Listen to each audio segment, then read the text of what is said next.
Hey, I'm Rich. I'm with Gamechurch, and we're talking to Sebastian DeLuca from TiltFactor Games. You guys have kind of an interesting tag, game design for social change. So you want to talk a little bit about what your purpose is, what you guys are trying to do with your games. Yeah, so in TiltFactor, we really do believe in, like just you said, game design for social change. We do, of course, believe in the underlying value of just having a lot of fun. But behind that, we really like to see the meaning behind a lot of the games and what we can do with games in order to maybe change people's perspectives or enlighten them about something that's really important in society. And just, sort of educate people, but in a way that, has gameplay and they can learn through games. So, we are a big advocate for just education, whether it be, STEM or a lot of other groups. And we want to be able to get people excited about these things, and we think games are the best way to do that. So we played a few games earlier. I think we played about 3. Can you talk a little bit about what the games were that we played and what they were like? Yeah, so we played Zombie Pox earlier, and that's the fun game of preventing the zombie apocalypse by stopping the outbreak and curing people of infection. That's a fun card game and a board game as well. Then later on we played Buffalo. Buffalo is a card game in which it's very similar to other games you've seen out there, Apples to Apples, etc. But this is the one kind of picking out these zany combinations and bringing them together. And then finally we had Awkward Moment. And Awkward Moment is just a fun game where people go and you're presented with a particular moment and a reaction, and people have to decide whether or not the certain reaction is the most appropriate for the situation or if it's the best reaction to stop whatever the awkward moment might be. And so we cross a lot of different ages, a lot of different genres, but pretty much something for everybody, I think.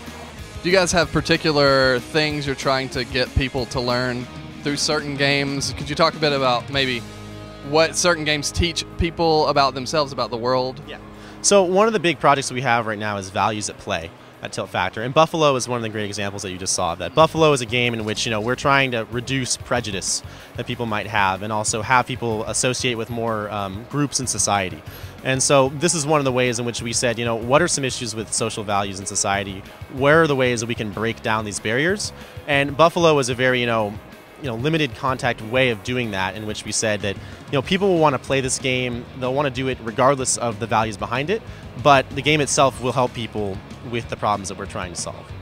One thing that's kind of interesting to me is that your games don't strike me as like edutainment.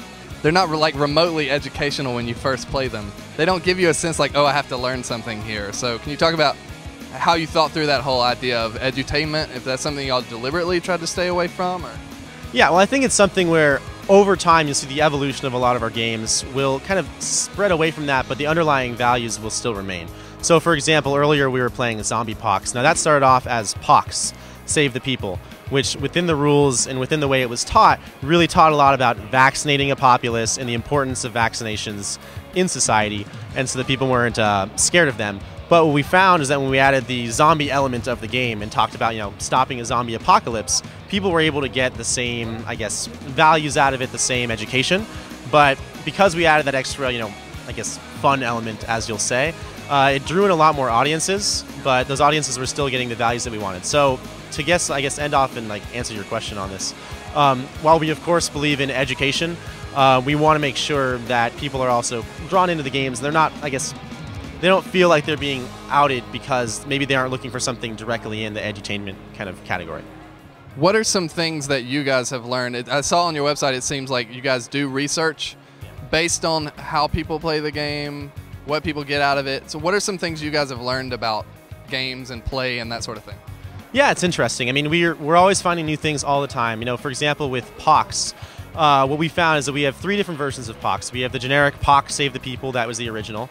We have Zombie Pox, as we just played earlier, and we also have a Pox iPad version.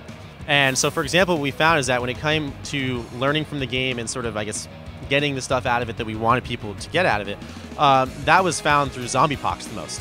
I think it's because people were the most engaged, maybe they were passionate about the subject. That's what drew people in, that's what people were learning the most. Interestingly enough, and especially in the 21st century where we see a lot of games transitioning from the board to, say a digital board with the iPad, what we found is that people actually, maybe due to limited contact, they learned the least when playing the iPad version of the game. Any idea why that is?